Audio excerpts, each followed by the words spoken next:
Welcome to the London Property Podcast. My name's Chris Mullery. I work at Knight Frank. Today we're here with an update on the market. We've got Renee Bahar from Knight Frank Finance. She works in the private office. And we've got Jaffa as well at the Collaborative with an update on what's happening in the market. Jaffa, over to you. What's been happening this week? So from our side of things, we're finding that it really is what we said in our last podcast. This really is a buyer's market. I feel like the market is definitely moving. There is transactions happening, and it's pretty much what we keep saying in terms of developed stock is selling. Property prices, properties that are priced well and not overpriced are selling, and there is a bit of sensitivity, I would say, in the property prices, probably about above £3 million. They're probably a bit more sticky. I'm not saying they're not selling, but they are definitely a bit more sticky. 3 million and below, freeholds, good leaseholds, in good condition, in good blocks, good buildings, are definitely, there is a lot of transactions happening, and we're seeing that ourselves. Yeah. I think the market is definitely in a better place than it was this time last year. And I think that's due to a lot of factors. Obviously, we've dealt with all of the major issues that were happening at the time. And yeah, we're just heading into a better market. The summer market as well is always a better place to be. Yeah. Are you finding it the same, or? Yeah, definitely resonate with that. I think one of the things that we're seeing at the moment is we're getting quite a lot of clients from who are landlords that are kind of running down their portfolio and selling bits of it off. There's some good data that came out over the past week or so. I think Zoopla had a headline saying that the rental market is kind of like everyone's kind of bailing out. You can feel that, and I think there's in Prime Central. It's the reason why that's happening is because in 2022 the rents were 30% higher than what they were today. So when clients are coming to kind of re-let their property, every year on renewal, they're like, I want an increase. It's like, well, actually, it's gone down a little bit. Yeah. And also, they're remortgaging. We'll speak about rates in a minute, Renee. But the fact that that's happening, and also the Renters' Right Bill, which is just about to be signed into law as well in the summer, I think those kind of things are playing on people's mind, and it's kind of key in the data that's happening. So I guess that's a point for the week. I've been out to see a lot of rental inventory. Are you finding that, given that the rental market is so strong, are you finding that it's impacting the fact that maybe your listings are dropping off based on the rental market being so strong, or is that not really the case? No, I think we're getting more. I think we're getting more landlords come onto the market for sale, and probably a year ago, 2 years ago. Yeah. The lettings pitch to a client was, okay, the sales market may not be so good. Why don't you just let it? I've got 5 people who are going to snap your arm off for the property, and they're going to be, it's a bidding war and what have you. That's not happening anymore. The tone is different, and it's having to set the client's expectations. And if they've got in their minds they get a particular price for the flats, and then next year they're not getting as much, but inflation's gone up, maybe council tax gone up, maybe everything else is going up. It's quite difficult to kind of go backwards, because on your investments you always want to be moving in one direction. Of course. And if capital values haven't really done anything, maybe on the horizon we've got a budget at the end of the year, the autumn budget. Yeah. Does something come up in that with regards to tax, inheritance tax, capital gains on kind of rental investment? I don't know. Yeah. But there's uncertainties out there, so we're seeing a bit of churn and turnover on that side. Yeah. Definitely. What about you? Are you finding any buy-to-let investors stepping into the market, or? Yes, I think it's for us it's really a mixed market, specifically with the buy-to-let side of things, and Jeff, we've spoke about this at length. I think we're in a real crossroads where, similar to sort of what you were saying, it's very much a buyer's market in terms of landlords wanting to snap up properties that potentially have been on the market for 6 months to a year, overpriced, and then they're actually coming down to more of a palatable price. Lenders are still very much keen to lend. They are really, really pushing for big market share, specifically in the buy-to-let market, because last year, as we discussed, it wasn't a vintage year as such. And so the lenders' market share really dropped down. And now what they're doing is they're really, really pushing to get their market share back up because they want those landlords on board. They want those rental incomes to facilitate those mortgage payments. So on the buy-to-let side of things, we're seeing a lot more company structures. So we're seeing a lot of clients purchasing within special purpose vehicles because they have certain advantages. And the rates and fees from a special purpose vehicle compared to a personal name aren't hugely different at the moment. They are still leaning towards sort of a personal name purchase in terms of more of a competitive pricing. But when you factor in all other costs, etc., the limited company option is looking more favourable, even for first-time landlords who are looking at expanding their portfolio. Of course, the big portfolio landlords do hold all properties and structures. But it's been an increasing sort of delta of clients now purchasing via a limited company. The spread used to be a lot more, didn't it, on a company in terms of the mortgage rate that you would get versus your personal name. And I can always remember when the kind of government got rid of mortgage interest relief, we thought lots more people are going to buy in companies, and therefore that's not going to be so much of a niche market anymore. No. And it's not, is that what you're saying? So lenders have brought those spreads down. They've brought the margins, the delta, the inversion, it's really decreased. What has been really interesting as well is we're seeing a lot of high street lenders move into the limited company market. So previously, sort of 5-10 years ago, it was only the real specialist, hardcore buy-to-let lenders would only dip their toes into that market. But we're now seeing, so Coventry Building Society, for example, their buy-to-let partner, Godiva, have recently started doing limited company mortgages. I know the likes of NatWest, BM Solutions, etc., are feeling around in that space. They haven't launched their proposition yet, but it is really positive, and it shows that these lenders realise they're missing out on quite a big slice of this buy-to-let market because they're not offering a company product. I mean, landlords in general, like for us, we own a few properties in our personal names and a few properties in company names, and for us, the idea of now buying a property in a personal name just doesn't make any sense. Especially if you're looking to buy it and hold it as from a rental perspective, just given the taxes involved. All of our purchases now are in companies, which is why, and the rates are fantastic now that you can get on a limited company. The rates aren't too dissimilar, and what I say to clients always is take professional accountancy, of course, for sure. Tax advice first, because for a number of clients it may not be the best solution, but the types of clients that I deal with who are high net worth, ultra high net worth, typically structuring and working with their financial advisors allows us to structure that debt in a very competitive way. I totally agree. We have to skirt around the issue of tax, so otherwise we need to put a disclaimer on this podcast because we're not tax specialists. That's really interesting. So I was going to say one thing we discussed off the microphone was, one thing that we're really struggling to deal with is the idea of the way the mortgage market has changed. Massively. And for us as developers, it's been extremely painful to kind of deal with the idea of paying maybe lower or normal or same kind of rates in terms of rates, but then you get hit with a huge product fee. And for us, it's just been so painful. Like I don't think there is a product fee less than 5%, is there? No, so there are some lenders that will do, say, a flat product fee, whether that be £1,500 or £4,000, for example. But the issue that we have there is if you are quite highly geared, so if you're at, say, between 65 and 75% loan to value, the products with the lower product fees simply don't afford you the borrowing that you want. Say you're at quite a low loan to value, 30-40%, for example, and you've got a relatively good rental coverage, then typically you can access a product with a lower fee. But as we were discussing off air, I think it is now just the new norm. So we're now shifting into a different market where lenders want to lend the funds. So it's not as if we're back in 2008 where we didn't have products available. It's not as if we're back in the Liz Truss era where, again, we didn't have products available. It's that lenders are really, really keen to lend, and they are finding ways to do that. And the way that they do that is by reducing your rate so they can lend you more because they're stressing the rental income at a lower rate. But they've still got to make their profit margin, and lenders' profit margin is on that product fee.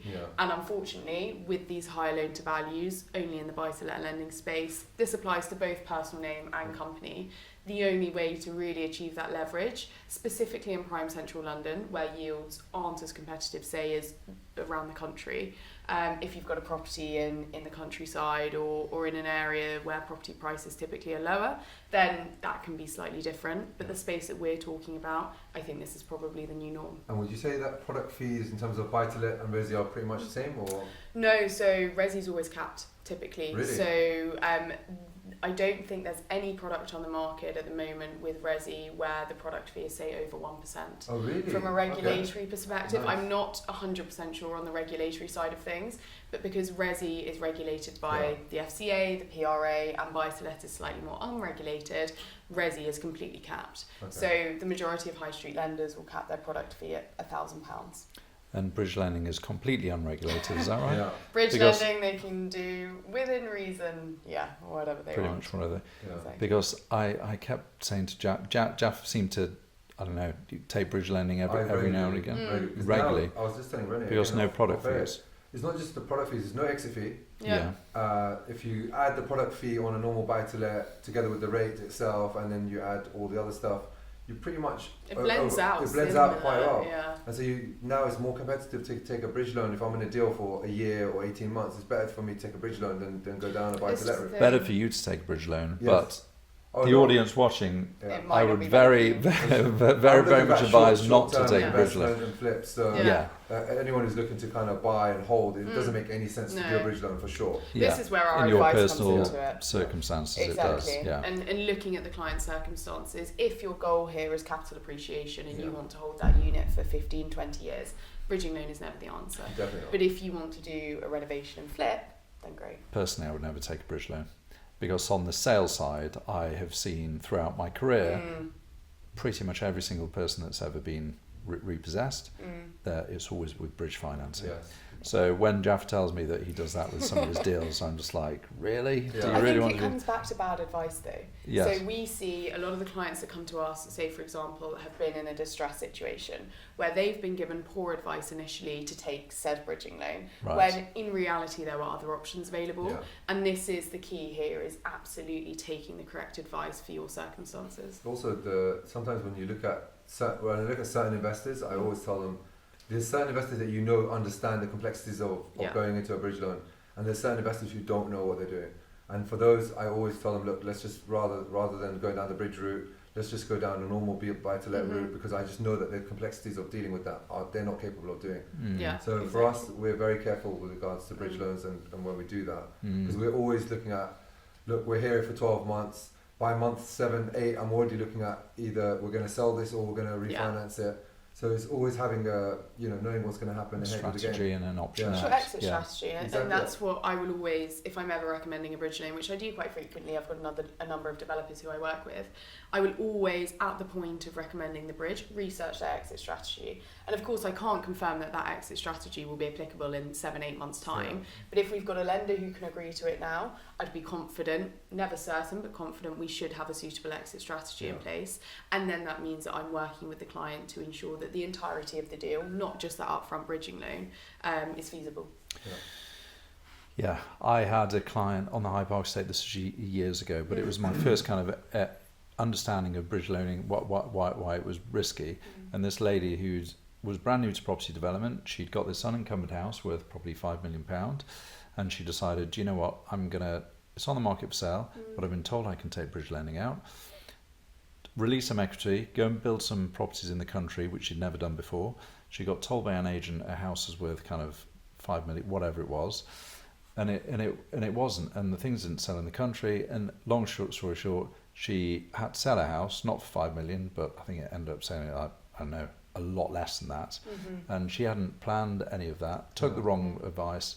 So you've got to really know what you're doing, 100%. I guess.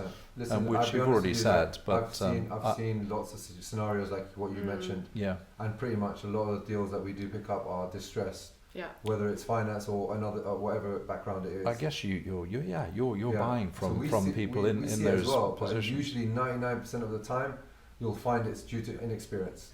Like you'll find someone stripped out a listed building, which we've seen.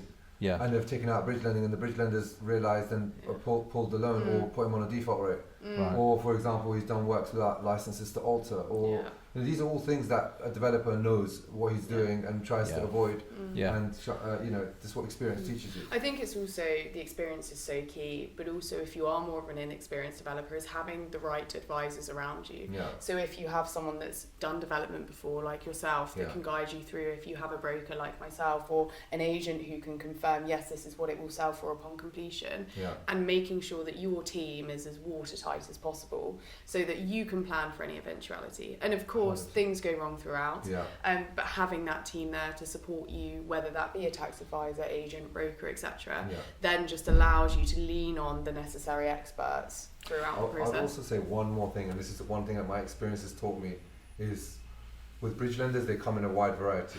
Okay, there are guys who always look at finding the best way out for you, and there are those who want to take advantage of someone who's made a mistake.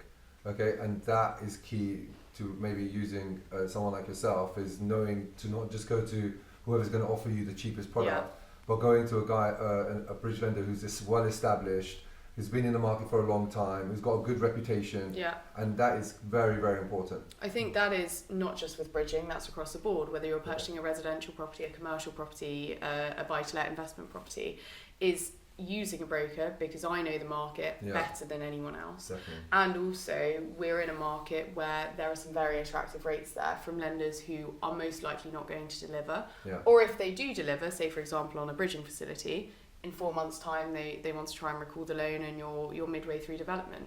So that is again the benefit of ensuring that you are surrounding yourself with the people that know what they're doing.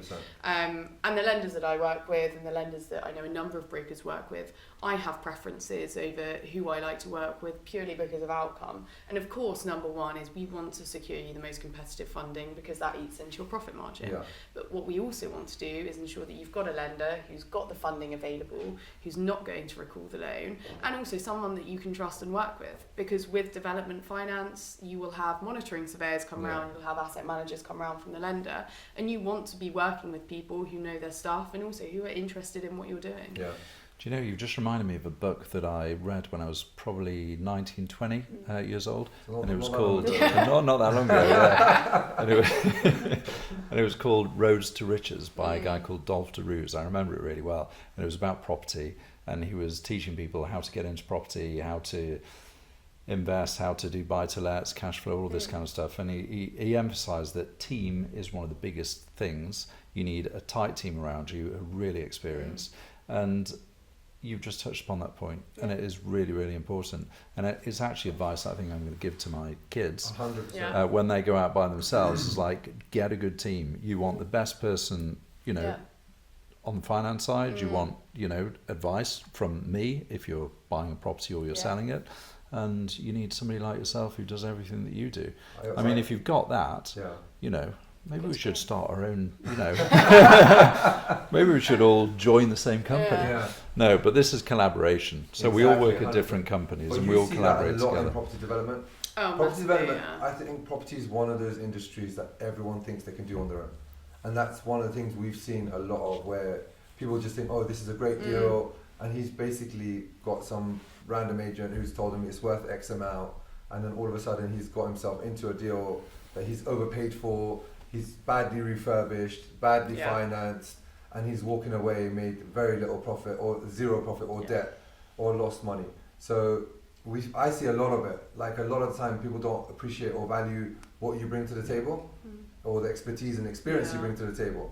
So that's one thing that's very frustrating from our side. And I think it's becoming less and less, because I think when we first started in property, everyone was a property developer. And now you're finding less and less people. It's becoming more and more niche, and people are becoming more educated as to what we actually can offer. I think that translates so well into the finance market as well, because there are so many brokers out there. And in a market that has, we've all said, has been a tricky market for the last 12 to 18 months, there are a lot of brokers over-promising and under-delivering. And that can be on a fee perspective. So some brokers charge fees, some brokers don't. And again, it's service driven. And it just makes it more challenging for you as a client, or for one as a client, where you are using a team that potentially doesn't have the experience, doesn't have the know-how, and you've been promised X, and they fall down on that quite significantly. Renee, I was going to ask you a question. So basically, someone who's found a property, he has two routes. Yeah. He can either come to a broker, Yeah. or go direct. Yeah. Is there any real difference in terms of pricing, what they're going to be offered? You know, because usually when you, like a psyche of a property buyer would be, look, if I go direct, I might get a cheaper product. Yeah. So how would you answer that That's question? really interesting. So this is where there's quite a large myth within the market, because if we're talking, say, for example, a standard buy-to-let product, so not a bridging product, a lot of clients can go direct, the same with residential products. What we're seeing at the moment, because over the last 3 months we've actually been in a rate reducing environment. Yeah. So say, for example, you're purchasing a residential property for yourself to live in, and you bank with one of the major high street banks. And you go direct to them because they're who you've always banked with, and they can offer you a mortgage consultation and everything is lovely. They will offer you, say, a rate of 4.5% on the day, for example. Well, your transaction could take 3 months, 6 months to complete, depending on the chain, lawyers, etc. That bank is very likely to reduce their rates over that 6-month period. What I can do is I can secure you that rate initially, so you're hedged against any rate increases. But every time that lender reduces their rate over the 6-month period, or however long it takes you to complete, I can keep renegotiating your rate down. We don't charge a fee for that, it's all part of the service. Whereas if you go direct to your bank, they may tell you when their rates have decreased, but it's very unlikely that they'll ever proactively essentially say, yes, our rate has come down, I've switched you onto the lower. So that's number one, where we can actually be far more proactive in terms of your lending. Number two is that there are hundreds and hundreds, and I think we've got access to over 200 plus lenders in the market. It would take you months to go to every single lender to find out what the most competitive rate is. I can load that data in seconds. Yeah. So you can go to your high street bank and they may offer you a competitive rate, but the next high street bank may be offering a more competitive rate than what you've secured. So that again is beneficial, coming through myself or a broker to ensure that you're securing the most competitive rates. And finally, from a time administration perspective, you will have to do a lot more work if you go direct with your bank, whereas from an administration perspective on my side of things, we deal with all the paperwork. Yeah. All I need is some initial documentation, we take it forward, we'll chase your solicitors, we'll chase the agent, we'll do as much as we can to ensure that that transaction progresses to completion. Yeah. So not only are we securing you the most competitive rate, and because of the breadth of lenders we have access to, I haven't yet had a client come back to me say they can get something more competitive direct. And also from a time perspective, most 100%. Of my clients are time poor. Yeah. They don't want to be dealing with this unless they're developers, which is what they do day in, day out. But if it is a residential transaction or a small landlord, for example, they've got much better things to be doing than chasing their mortgage lender. Yeah, 100%. Really good advice. Yeah, so really speak to a broker, whether it's us at Knight Frank Finance or a broker elsewhere, it's certainly worth doing. I'm speaking to you. I think you're tracking, you're looking after me Good. now. Yeah. Good. Rennie's looking after our office in Belgravia, where we're based. So it's quite interesting, isn't it? Because the types of clients that you deal with, they're high net worth. Yeah. And you also sit in the private office. Yes. So I think the reason they've given you the Belgravia office to kind of look after is because they kind of resonate across there. Absolutely. So you know a lot more about private banks than most of the brokers would do as well. Yes. So for the particular person who's looking at this podcast thinking, I need a broker, it's more of a sophisticated type of lending that you're dealing with rather than just kind of high street banks, isn't it? Definitely. And I think the misconception with private banking as well is, say, for example, you've been a private banking client for a number of years. You can, again, similar to a high street bank, you can go direct to your private bank. I think one of the best stories and one of the best wins we've had over the last couple of years is we had a client who was very high up in a certain private bank. He came to us saying, I'm not overly comfortable with what my employer and who I actually bank with as well are offering me.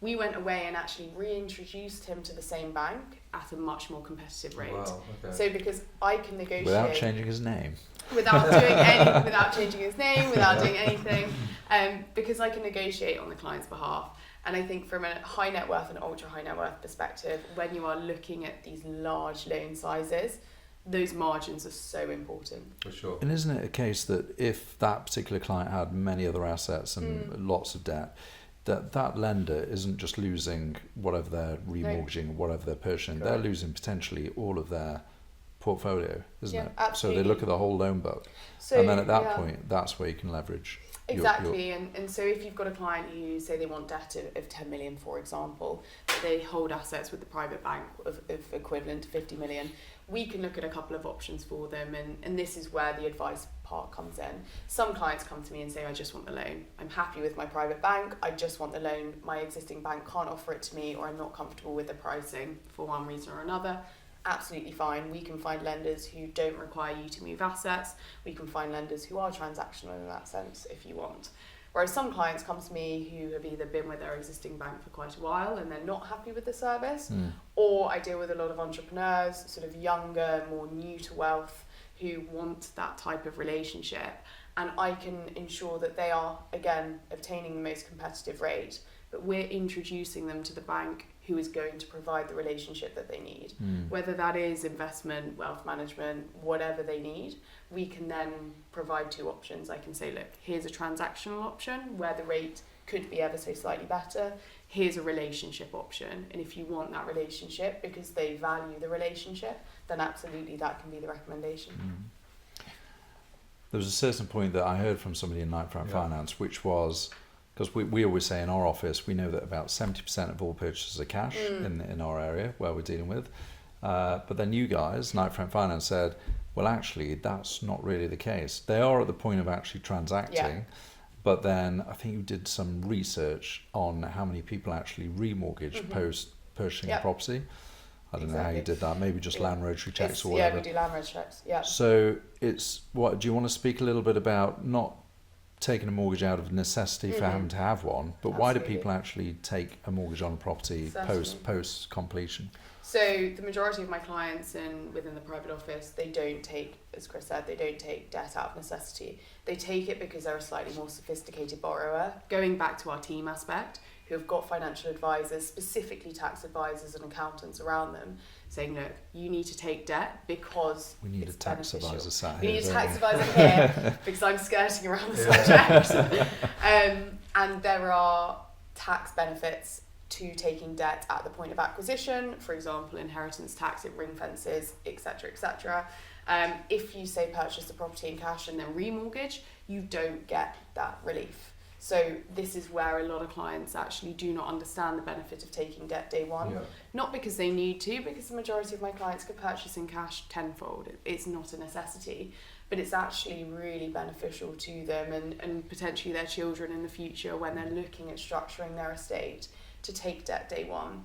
So the tax proposition is really important, but also the liquidity proposition. So where rates are now slightly more palatable, so we can secure a residential tracker rate at 0.5% above the Bank of England base rate, which is very competitive compared to where we have been. A lot of clients where potentially their liquidity is held up, if they're private equity people, held up within their fund, or if they simply don't want to draw out of their company, if they're self-employed because of tax issues, we can secure debt for them which keeps them liquid. And because we're securing debt at quite a competitive margin now, it fits into their overall portfolio. Whether they have investments onshore, offshore, we can look at that and ensure that the debt that we're structuring in the UK fits in with their overall portfolio. I was going to say one thing which I found quite funny off air, which is what you guys were discussing about the client you referred to Renee. Oh yeah. I think our listeners need to hear that one. In terms of what in terms of you referring work to her and then to your detriment. Yeah, to your detriment. Oh, you didn't get right. instruction in the end. Okay. No, that was right. Yeah. So it's a good. This is a good point in terms of. I've got a client in a new build, second-hand new build flat, but not that old. Not doing that well in terms of the market price that he wants for it. He wants all of his money back. The market's come off a bit since he bought it at the peak. So I sat down with him in a hotel and I said, look, because he was telling me he's on a variable rate. I don't know what it is, but it's pretty hideous. It's pretty high. Yeah. And he is from the Middle East.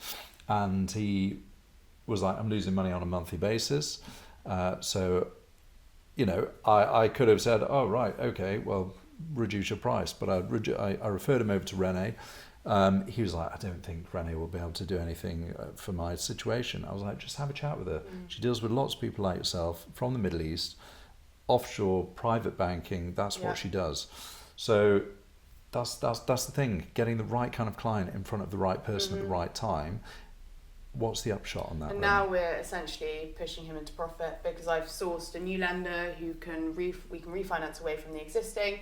The new lender is far more competitive than what he's paying at the moment, which means that he essentially is now in profit in terms of his asset, which is fantastic. And I suppose he specifically was unsure based on where he was based, his jurisdiction, and also the property. It's talking about tax again, but you was okay. So somebody who buys a property and then they remortgage it afterwards for tax purposes or what have you, and you mentioned inheritance tax, which is like a big one.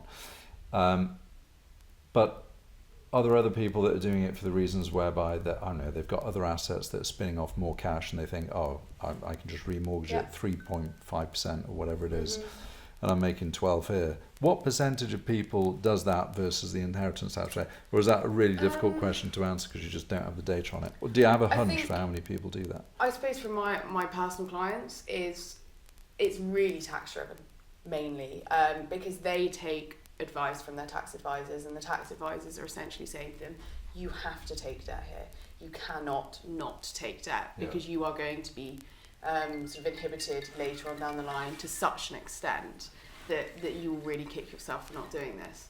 But in terms of clients who take it more strategically, it tends to be clients who have done it previously. So again, it comes back to the experience, where they are slightly more sophisticated, and typically if they are working within the property market, or their day-to-day role is more investments, equities, analysis, etc., and then go, great, I can borrow at 4.5%. If I don't need to outlay or tie up, say, 3 million in cash in my main residential property, I can then use to invest that and get an investment return of 5, 7, whatever it's going to be. And that is where we can assist those clients who are more sophisticated in that sense, and can actually ensure that they are then moving their portfolio in a trajectory that they want it to go. That's pretty much how we structure our debt as well. We'll try and do a refurb, maximise the value of it, refinance, pick up that money rather than leave it in the property and try and move that on to another project. Because that way you're really kind of making the most out of the money you have. Yeah, very tax efficient. Great. What else? What else do we need to talk about? Oh, I've got a quick question for you. If a price changes halfway through a transaction, let's say it's down, okay, how long does it take to get a new mortgage offer? Depends on the lender, but I can get a new mortgage offer within an hour, if need be. I think if the price is going down, if we're reducing an hour. So if we're reducing the debt, so say it's a high street bank, for example, I can simply contact the bank and ask them to reduce the debt level. Because say they've agreed the debt at 2 million, for example, and now we're reducing the debt to 1.8, they've already agreed the higher amount, so we can reduce very easily. If you're then coming back to me and saying, I need more, that means that we need to go back through the underwriting process, credit have to re-agree the loan, because we're then going back for a higher amount. So when I speak with clients, specifically clients who are unsure on where they want to land deposit-wise, and they need to understand what their lawyer fees are going to be, stamp duty is, etc., I always say to them, let's take the maximum debt day one that you're going to need, and then halfway through the process, if you come back to me and say, well, actually my cash flow is looking more positive than I thought it was going to be, I can simply reduce that loan, because it's far easier for me to do than going back to the bank and asking for more money. I've got a broker at the moment telling me that it's going to take him 48 hours to get a new mortgage offer out, and an hour. 1 hour. If that. Some lenders can do it within 10 minutes because it's a system point. So yeah, it's pretty We should have recommended you on that transaction. Well, it's been fantastic. For next time, I guess. Yeah. Chris, thank you very much again. Renee, thank you very much. Really appreciate you guys all being here again. No problem. So everyone, thank you so much for attending. And just want to say, look, we're having a breakfast event at the first week of July. If anyone's interested in attending, please get in touch. And thank you very much for listening. Thank you.